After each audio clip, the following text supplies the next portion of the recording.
m'appelle François-Xavier Joly. J'ai participé à FameLab en 2015. J'ai remporté la finale nationale à Paris. Je suis donc allé à Cheltenham en Angleterre pour la finale internationale. J'ai obtenu le prix du public et une des deuxièmes places. En 2014, j'avais fait une présentation de mes travaux de thèse sur les 1000 pattes. Suite à cette présentation, une amie m'a convaincu d'aller jusqu'au bout du processus de vulgarisation en transformant ma présentation scientifique en une petite histoire de 3 minutes.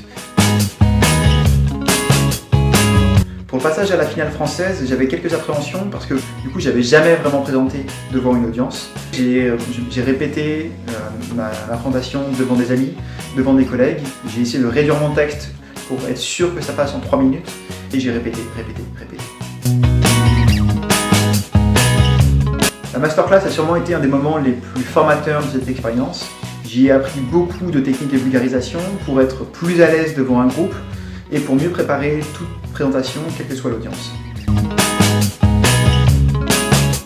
La finale internationale a vraiment été une expérience incroyable.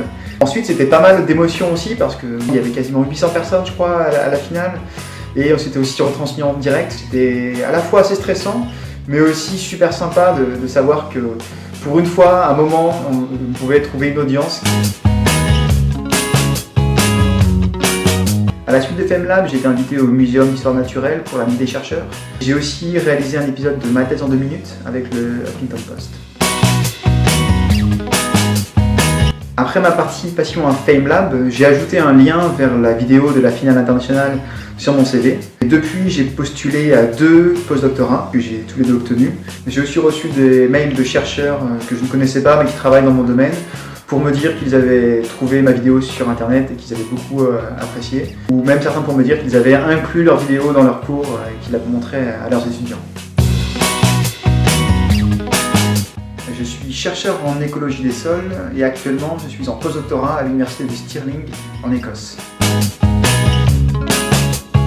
Chaque personne a différentes façons de présenter. Il y a certaines personnes qui vont préparer juste la trame de leur histoire et qui vont ensuite laisser le choix des mots direct. De mon côté, pour une présentation de 3 minutes seulement, pour éviter de perdre du temps en bafouillant ou en cherchant mes mots, j'ai décidé d'écrire mot à mot mon texte et de l'apprendre par cœur.